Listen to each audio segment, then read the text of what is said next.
you today is a more, what you would say, it's in some ways biblical. Normally I don't cover a biblical topic in the speech, but I thought I'll do it today because I'd give you a kind of, not so much connected with our club as much as connected with the club as well as with everything else in our lives. The thing is, just a few days ago, is in some ways a humorous thing was a piece of news came in the newspaper. It talked about a robot. Okay, I really got a kick out of this one. Any of you heard of it? Okay, this robot had been designed somewhere in one of the European countries. I don't remember where.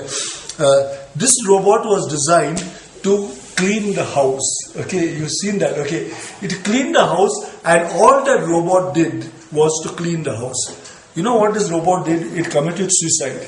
Okay, how it committed suicide? It put on the hot plate, sat on it, and burnt itself to ashes, and almost burned the house. And what it is believed is that robot was fed up of cleaning the same house every day. Okay. Now, it's funny when you think about it, and it's also surprising to think that a robot could actually, if it really thought, its thought processes actually went that way. We have actually developed almost human beings in robots, really, come to think about it. But you know what? Don't we feel like that sometimes? You know? I mean, we are doing the same thing. We go through the same routine every day, get up in the morning, have our breakfast, rush to work. You do the same work more or less, then you rush back home. So boring this whole thing can be. And as you've gone through this for days and weeks and months, you begin to wonder, is this all worth it? I mean, where are we going with all this? Why are we doing this? Such boring things. We seem to be going in circles and getting nowhere. Have you felt that way? I'm sure all of you have felt that at some time or the other. You feel like that you're going in circles and getting nowhere. Now, as you grow older, you'll begin to feel more and more along those lines. You know, when I first started working, I wished at all time, one of my wishes was that I should never have a job that I lose interest in, that I'll feel bored about, that I will always have something new, something different to do, that I won't get bored with my job. Okay. But you know what? Every job is boring in some way or the other, and you can, whatever it may be, whatever you may be doing, you will be bored at some time. There was a very wise king by the name of Solomon, who lived his life. Probably he had the best life you could possibly think about, because you know, this man was blessed by God in many ways. He asked, when God asked him, when he was going to become king, God asked Solomon, what would you like? What gift can I give you? What do you think? One good wish. One wish I want that you'd like to have, that I can give you. What would you want? Just like we talked about wishes and all. He said, give me wisdom.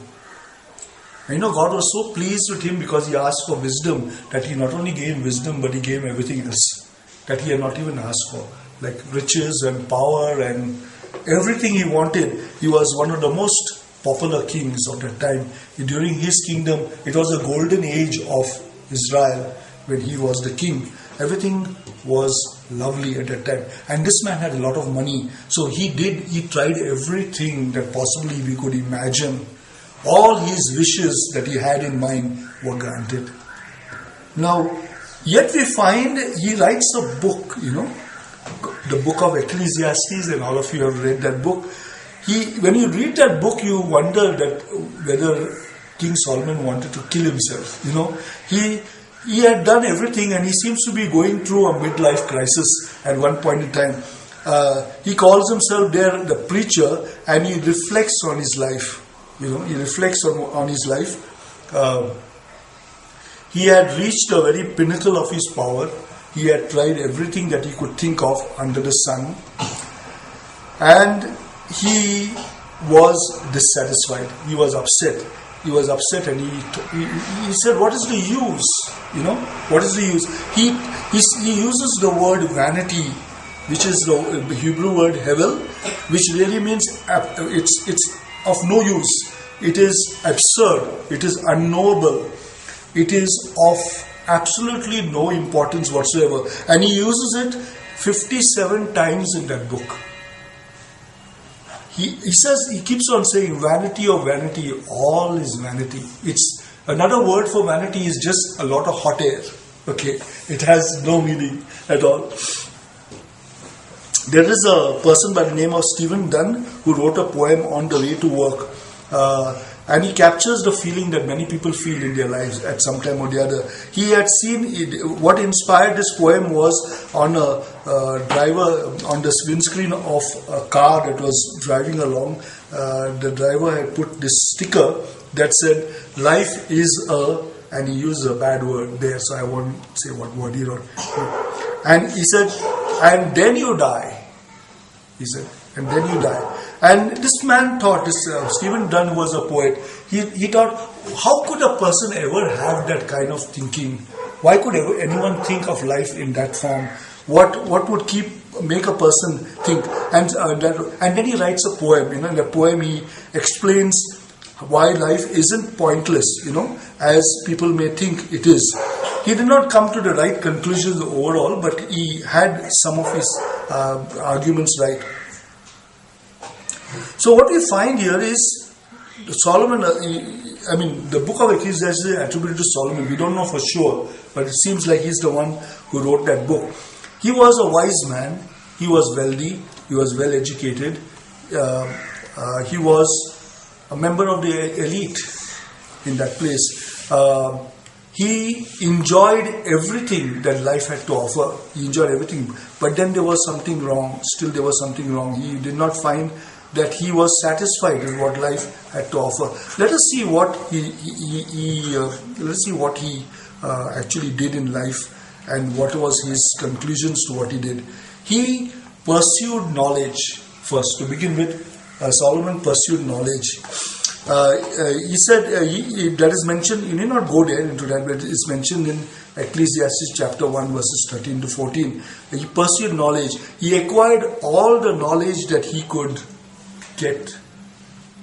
He studied a lot, but yet he grumbled of making many complain. I was not okay. Yeah. Of making many books, there is no end, and much study is a weariness of the flesh. In Ecclesiastes chapter 12 verse 12, that's what he said.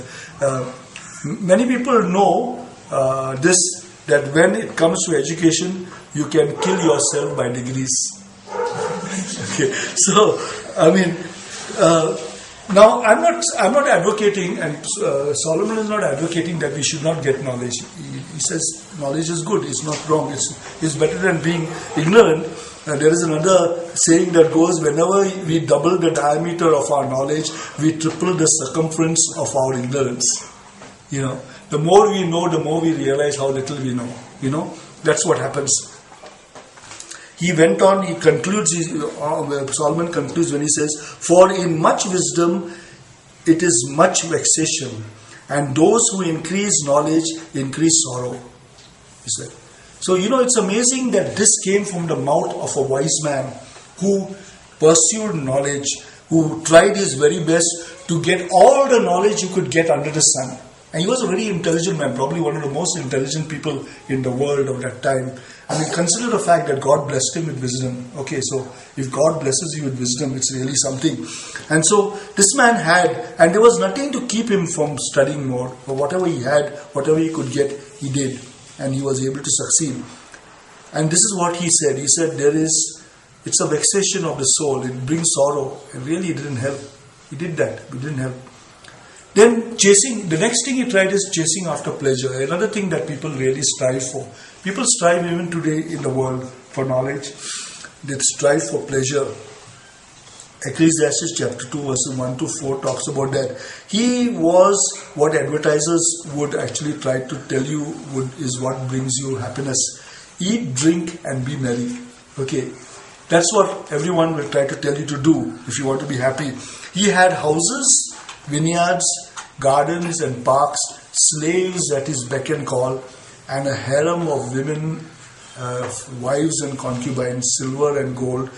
and whatever he could get his eyes on, set his eyes on, he had all of it. He had the leisure of life that he could enjoy. And yet he said in Ecclesiastes chapter 2 verse 17, so I hated life. That's what he said. Amazing that it came from him. He said, after all that he did, he said, I hated life. It is a law of spiritual physics that all the things that we have now are devalued by the things we want next.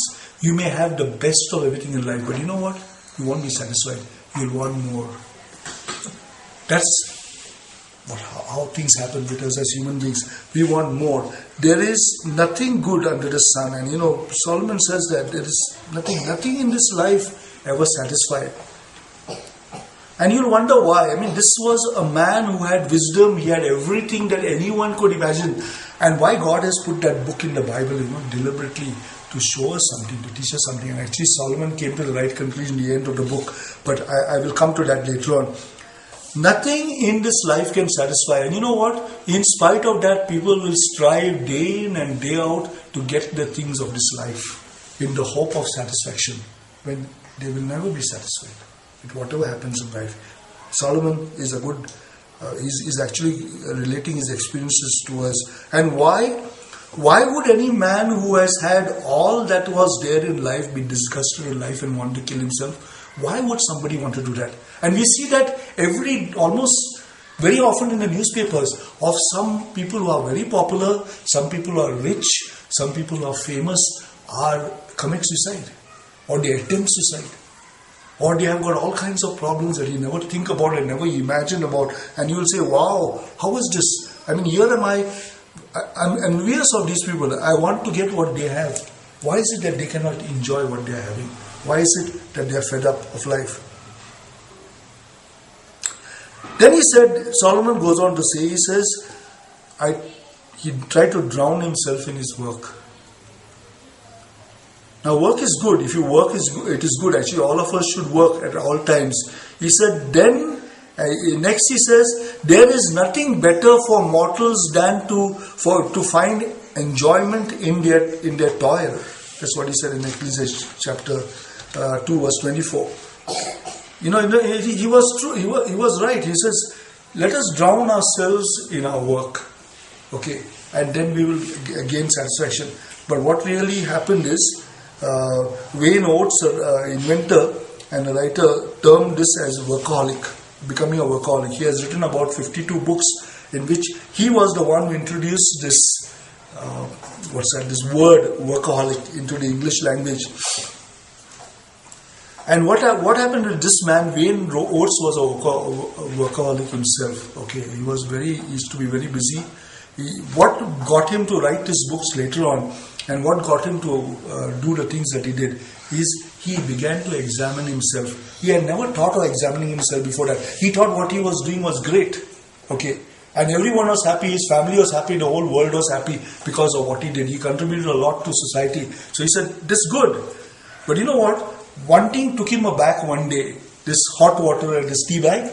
Okay, what happened in his life was, he had neglected his family so much that once his son wanted to see him something very urgent. You know what he did? He called his secretary. He didn't call him. He called his secretary and made an appointment with his father. And the secretary called him and said, your son wants to talk to you very urgently. He wants to meet you very urgently. That took him aback. For the very first time in his life, he realized he had become a workaholic. He had forgotten everybody. To him, work was the most important thing. We have to be careful that doesn't happen. Solomon tried that and it didn't work. He was not happy with it. Just working for the sake of work, Solomon said, is not good. It won't bring you satisfaction. You are not going to be happy. Then he tried to build a reputation, another thing that all of us would really like to have. He said, a good name is better than precious ointment. He said in Ecclesiastes chapter 7 verse 1. We speak very highly of Winston Churchill, but there was a man by the name of Lloyd George who said acidly about Winston Churchill that he would make a drum out of his own mother's skin in order to sound his own praises. Winston Churchill did a lot of good things for England and in many ways for the world, but he was a big egotist. He had to sound his trumpet and he would blow his trumpet, and that was one of his negative points. You find that happen today among the politicians also. For example, Narendra Modi has got his own online reputation manager. People who will try to sell him to the around the world. Around the world as well as in India. People try a lot to build. They'll do anything to build their reputation or save their reputation.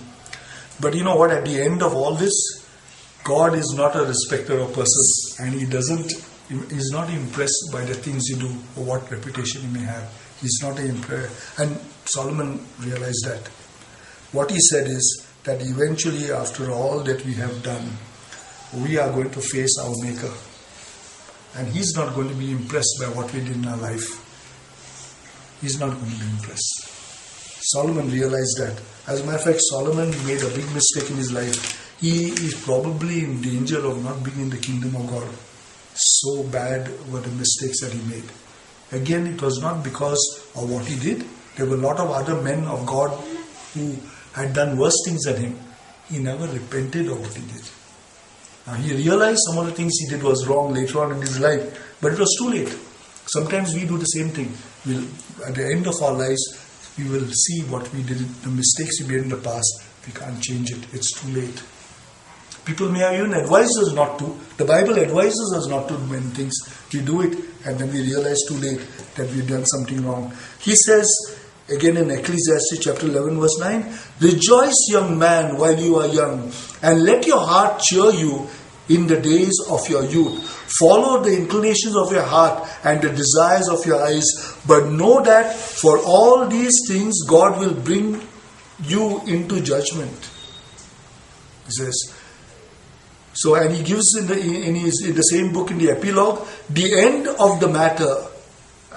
This is the end of the matter. All has been heard. Fear God and keep His commandments, for that is the whole duty of everyone. For God will bring every deed into judgment, including every secret thing, whether good or evil. Ecclesiastes chapter 12 verses 13 to 14. He ends by saying, fear God and keep His commandments. You know why? Because he lost that fear. Just like Saul. When he became rich, he became famous, when he became wealthy and very successful, he forgot God. He took on many wives who are not from the nation of Israel, and many concubines who led him away from God. Even though he was warned about that, they led him away. He started worshipping false gods and he started worshipping idols. He forgot God, the true God. And what happened? God doesn't interfere. He just lets person do what he does. Towards the end of his life, Solomon realized the mistakes he had made. And he left his book for us as a warning that we don't make the same mistakes he made. So, why am I telling you this during the time of the speech, during the speech time? Is because, we do a lot of things in church, we do a lot of things at our place of work, and all those things are good. Even now, what are we trying to do? We are trying to develop personality. We are trying to develop our ability to speak, to convey our ideas clearly to other people. We are developing so many things in club. But remember one thing, that what is the purpose of doing this? Nothing under the sun is going to achieve anything. What is our purpose? Our purpose is to do everything under God, not under the sun. What Solomon is saying the same thing. Anything you do under the sun is worthless. But when you do everything under God, it is precious. Okay? That is exactly the book of Ecclesiastes talks about that. Let us remember that. When we put God first in our lives and then we start doing what we have to do, what we achieve, we do. Not only God blesses us with it, we are blessed by it. It's both ways. God blesses us, we are blessed by what we do. Because our focus is right. Our direction is right. We put God first. And then whatever else that comes along in the physical plane or whatever it may be, always works in the right direction. The Bible again says that A person may try to build his house, but if God is not there, he is building in vain. The builder is building in vain. We even got a hymn on that in our hymn book. We are building in vain if God is not in it. So always try to see that God is put in the picture, that God is there. I mean, I appreciated Tony's speech also. It went along the lines that we give God only one room in our house, not the whole house. So God can do only that much within the limited space we give Him. Now when we give Him our whole lives, He can work with us and do so many things and prevent many things from happening and many mistakes that we would make. He can prevent it if we give our whole lives to Him and we set Him as a priority. So I'll end with that. I hope it will help you. Remember that the focus should be to help you to become better Christians. Okay, that is the whole focus, to become better Christians. In the process, you'll become better so many things. Okay, but the purpose of the club is eventually to take you closer to God. Okay, in whatever is happening over here. Okay, with that I'll end. The club is dismissed.